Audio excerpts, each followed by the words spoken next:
But the question is, I never know what's going on in the Youth Parliament. The only things I ever see published is on Facebook. How can you ensure I'll be able to see what's going on in the Youth Parliament in a quick, easy and effective way? Emily? Facebook is a good tool for a start. I think it's brilliant that they've actually seen stuff on Facebook. We're in the middle of setting up a webpage for Youth Voice, as I already mentioned. And if I got elected, I'd quite like to bring that up for the SYP post as well. The youth column in the paper, I'm not sure how they've missed it. That's always got an update from Nicole. Every single time we do anything, we've always got it in there. And the minutes and contact details are also on the council webpage. So I'm not really sure how they've missed it, but obviously if it's an issue, we'll have to improve it. I think the one thing that we could improve on is the MSYP website. As Emily did say, we do have Facebook, which is there we do post things regularly. So as a youth column, we have a lot of topics which come up in there which we post, as well as Nicole's column from the SYP. If what they're saying, I think what they're meaning is that they don't actually get to see us face to face, then maybe we can go around schools every now and then and just go speak to them. Maybe that's what they're wanting, instead of just looking at the internet all the time, just seeing, oh yeah, this is what we've been doing, that's what's happening. Maybe we can actually go speak to them in person as a whole body of young people and just tell them, right, what would you like to see done? And then from there we can voice their opinions or just speak to them about any issues. Okay, thank you very much. It's just approaching 8 o'clock, but we started slightly late, so I think we've got time for maybe 2 more questions before the concluding statements. But again, if anybody does have any questions, feel free to pop your hand up and we'll fit those in as well. So the penultimate question is from Callum Watt, age 13, and it's in relation to the budget cuts that are prevalent in Shetland along with every other council in Scotland. What are your views on the fact that music tuition fees for children in Shetland hasn't raised as much money for the council as was first forecast? Barry? To be honest, the tuition fees which came into the school in Shetland is a joke. It shouldn't have happened in the first place. Shetland has a strong heritage of great musicians. We get great musicians every year. We have tons of people going to the music festival, going for Young Fiddle of the Year, events like that. It's, as they said, it's not making as much money as the council was hoping to. And I think from there the council can see, well, it's not making money. People are dropping music because they can't afford to take music because it's costing so much. I used to play fiddle, and the times they're saying 25 minutes for a music lesson, that's not long enough to play your fiddle. You have to get your fiddle tuned, get it set up, which takes 5 or 10 minutes to set up. So by then you've only got like so many minutes left, and it's just a joke. To be honest, the council should rethink, take it away, because it's not making money and people are going to drop, and we're going to lose a great number of great musicians in Shetland. Emily? For me, the money it makes is kind of irrelevant. I play the piano, the trumpet, and I do singing as well.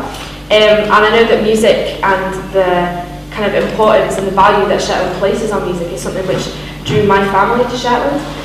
So for me, I was really surprised when the fees were introduced, and also the lesson times were made shorter. It's unacceptable, to be honest. I don't think that it's a good situation. If I was elected to judge MSYP, I would be doing everything within my power to change it, but I'm not sure how much it could be changed. Nicole? I'm doing advanced high music at the moment, and I play the accordion clarinet, and so I understand how important music tuition is. To Barry's point, it's actually 20 minutes of lesson now, which is even worse. Yeah, and it's just wee Meheut coming especially, and the emphasis that's been put on wee Meheut on the fact that it's coming because of the culture and how much Shetland ties on music. It's just, I don't understand how the council could justify it and then prepare for the money and then for it not to mark what it was meant to. It's just an unwasted time, I would say. Thank you. And Cameron? I think, as Emily said, the money doesn't matter. It's all about, when it comes to music and Shetland, it shouldn't be about making money, it shouldn't be about saving that money. Music is such a strong thing in Shetland. Shetland is such a unique musical thing. It's fiddle and that. And tons of young folk play music instruments when they're young and you start, some of them, okay, I want them to rap out, but some of them keep yarn and keep it up. And it's a good experience for a lot of young folk to play music instruments, especially to get the tuition through the steel, because you wouldn't have no idea what to start with listening through the steel. The steel, I think, and the money, a lot of disadvantaged folk can't play music, simple as. I think it's a problem. Okay, thank you. So that brings us to the very last question before your concluding statements. And as briefly, as succinctly as possible, I'll go through the candidates. And the question is, and I've rephrased the question that's on your sheet, so don't scramble for an answer too quickly. If there was one thing in particular in Shetland that you could change or improve for young people, what would it be? Emily? You have to put me first. I'll just add it. I think for me, it's the sexual health issue actually. I think it's really, really important. I think, and a young person raised it to me and I went into this, and when I actually found out that for 2 hours in an entire week, the young people in Shetland, that is the only time other than their GP that they can get sexual health advice, that is just unacceptable. It's actually quite hard, from my experience, to get a doctor's appointment as well. So you can be waiting weeks and weeks and weeks to get something, antibiotics or whatever you need, and you need them right there and then, and because of the lack of support, you can't actually get it. And in a time when, sexual health has been stressed so importantly, I think that, I know that where I come from, there was never that issue. It was always there if you needed it, and in Shetland, just that 2 hours a week, how can that be in Lerwick as well? And there's all this about centralisation and trying to keep young people living all over Shetland, and I just think that would be my one issue that I feel like could really make a difference with. Kind of different from the whole cliche transport issue, which I appreciate is important, but I'm not sure how much that can be changed. I think that there is massive potential for the sexual health of Shetland. Okay, thank you. Karen? I think it would probably have to be house and how they're being mediating. I think that's just. I think that. I disagree with me. I think it's kind of. I understand that some folk will understand and agree, but I think it's a really good thing. And I think that it's just terrible that they're being mediating. Okay, thank you. Bad.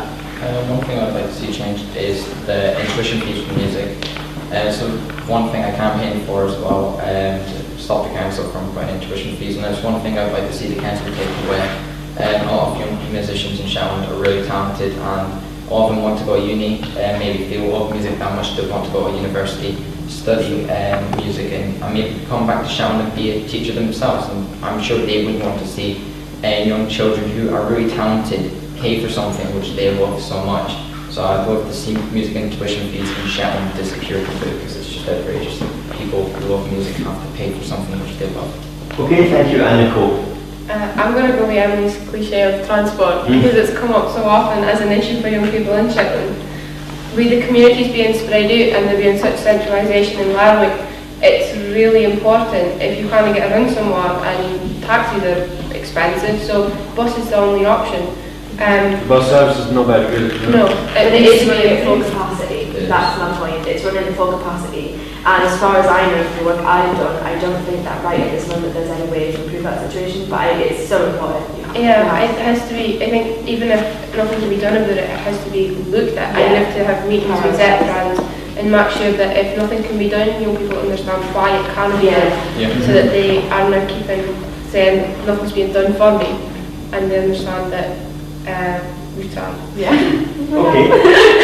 Thank you very much. Just before we go on to concluding statements, another opportunity for anybody who wants to ask any questions to the candidates about the answers given so far, or any questions that weren't asked, and feel free just now, or I'm sure you guys will be available to speak to them at the end. Oh, sorry, you go.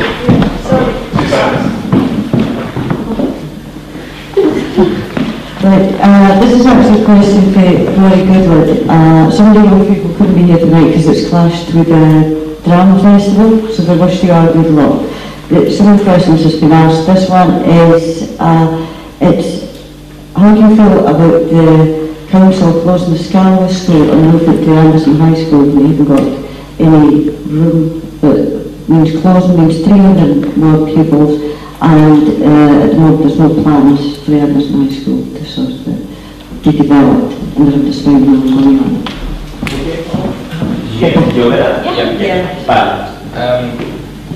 For the new students which are possibly going to be coming to the Anderson, it's not being made, decision actually not being made yet by the Scottish Government themselves, so it might not happen, it might. I'm pretty sure the Anderson High School as well, as we all attend Anderson High School, will welcome new students coming. No matter even if you come from Scalway, you're still welcome when you come to the Anderson. The Anderson High School, the new Anderson High School, which is hopefully going to be built, I went to parent council meeting and